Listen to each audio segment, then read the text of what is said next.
ಈಗಿಂದ ಅಂತ ಅಲ್ಲ, ಒಂದು ನಾನು ಕೆಲಸ ಮಾಡೋದಕ್ಕೆ ಶುರು ಮಾಡಿದಾಗ್ಲಿಂದ ಒಂಥರ ಹೇಳ್ತಾರಲ್ಲ, I was rooting for you ಅಂತಾರಲ್ಲ, ಹಾಗೆ. ಇಲ್ಲ ಅಂಕಿತಾ, ನಿಮಗೆ ಬರಲೇಬೇಕು. ಫಿಲ್ಮ್ ಫೇರ್ ಪ್ರಶಸ್ತಿ ಬಂದಾಗ ಒಬ್ಬರು ಕಲಾವಿದರು ಮಾತಾಡಿದ್ರು, ಐ ಥಿಂಕ್ ಅಲ್ಲು ಅರ್ಜುನ್ ಅವ್ರು ಅನಿಸುತ್ತೆ. ಒಂದು ವಿಷಯ ತುಂಬ ಚೆನ್ನಾಗಿ ಹೇಳಿದ್ರು. ಯಾವಾಗ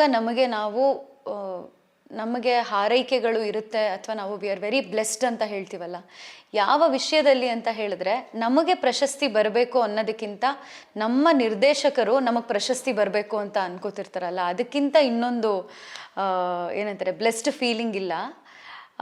ಯಾಕಂದರೆ ನಿನಗೆ ಬರಬೇಕು ಅಂಕಿತಾ, ನೀನು ಚೆನ್ನಾಗಿ ಮಾಡ್ತಿದ್ಯಾ, ನಿನಗೆ ಬರಬೇಕು ಅನ್ನೋದು ಒಂದು ಪ್ರೋತ್ಸಾಹ, ಸಹಕಾರ ಖಂಡಿತ ಇತ್ತು ನನ್ನ ನಿರ್ದೇಶಕರ ಕಡೆಯಿಂದ. ನನಗೆ ಅವಾರ್ಡ್ ಬಂದಾಗ ನಾನು ಖುಷಿಯಾಗಿರ್ತೀನೋ ಇಲ್ವೋ, ಅದರ 100ರಷ್ಟು ನಮ್ಮ ನಿರ್ದೇಶಕರು ಖುಷಿಯಾಗಿರ್ತಾರೆ.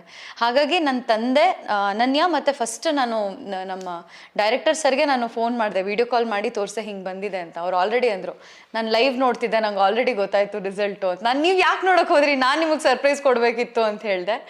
ಅಷ್ಟು ಖುಷಿಪಟ್ಟರು. ಈಗಲೂ ಸಹ ಹೇಳ್ತಾರೆ, ಒಳ್ಳೊಳ್ಳೆ ಸ್ಕ್ರಿಪ್ಟ್ಗಳನ್ನ ಆಯ್ಕೆ ಮಾಡ್ಕೊ, ತಡ ಆದರೂ ಪರವಾಗಿಲ್ಲ, ವೆಯ್ಟ್ ಮಾಡು, ಸಿನಿಮಾಗಳು ಜಾಸ್ತಿ ಮಾಡಬೇಕು ಅನ್ನೋದಕ್ಕಿಂತ ನಿನಗೆ ಅಚ್ಚುಕಟ್ಟಾದ ಪಾತ್ರ ಅಂತ ಯಾವ್ದು ಅನ್ಸುತ್ತೆ ಅದನ್ನು ತಗೋ ಅಂತ. ಹಾಗಾಗಿ he is very happy, the whole team is very happy.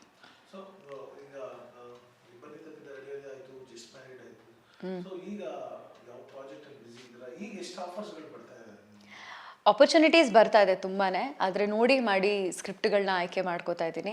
ನನಗೆ ನನ್ನದೇ ಆದ ಚೌಕಟ್ಟುಗಳಿರೋದ್ರಿಂದ ಆ ಚೌಕಟ್ಟಲ್ಲಿ ನಾನು ಬಿದ್ದರೆ ನಾನು ಪಾತ್ರಕ್ಕೆ ನ್ಯಾಯ ಒದಗಿಸ್ಬಹುದು ಅನ್ನೋ ಒಂದು ಸಾಮರ್ಥ್ಯ ನನಗಿದೆ ಅಂತ ನನಗನ್ಸಿದ್ರೆ ನಾನು ಖಂಡಿತ ಒಪ್ಕೋತೀನಿ. ಈಗ ಒಂದು ಸಿನಿಮಾ ಶೂಟಿಂಗ್ ಪೂರ್ತಿ ಕಂಪ್ಲೀಟ್ ಆಗಿ ಇನ್ನೇನು ರಿಲೀಸಿಗೆ ರೆಡಿ ಆಗಿರೋದು, ನಿರೂಪ್ ಭಂಡಾರಿ ಸರ್ ಜೊತೆ ಮಾಡ್ತಾ ಇದ್ದೀನಿ, ಸಚಿನ್ ವಾಲಿ ಅವರ ನಿರ್ದೇಶನದಲ್ಲಿ. ಸತ್ಯ ಸನ್ ಆಫ್ ಹರಿಶ್ಚಂದ್ರ ಅಂತ ಮೂವಿ ತುಂಬಾ ಚೆನ್ನಾಗಿ ಬಂದಿದೆ. ಐ ಥಿಂಕ್ ಪ್ರತಿ ಮನೆಯಲ್ಲಿರೋ ಹೆಣ್ಣು ಮಗಳು ನೋಡಬೇಕಾಗಿರುವಂತಹ ಸಿನಿಮಾ, ಅವ್ರ ತಂದೆ ತಾಯಿ ಜೊತೆ. ಆ ಥರ ಇದೆ ಕಥೆ.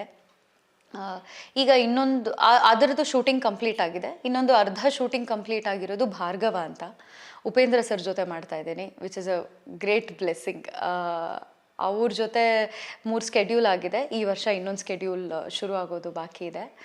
ಅದಾದ ನಂತರ ರೀಸೆಂಟಾಗಿ ಸೈನ್ ಮಾಡಿರೋಂಥ ಮೂವಿ ವೇಷಗಳು ಅಂತ, ರವಿ ಬೆಳಗೆರೆ ಅವರ ಸಣ್ಣ ಕಥೆಗಳಿಂದ ತಗೊಂಡಿರೋವಂಥ ಒಂದು ಕಥೆ ಇದು.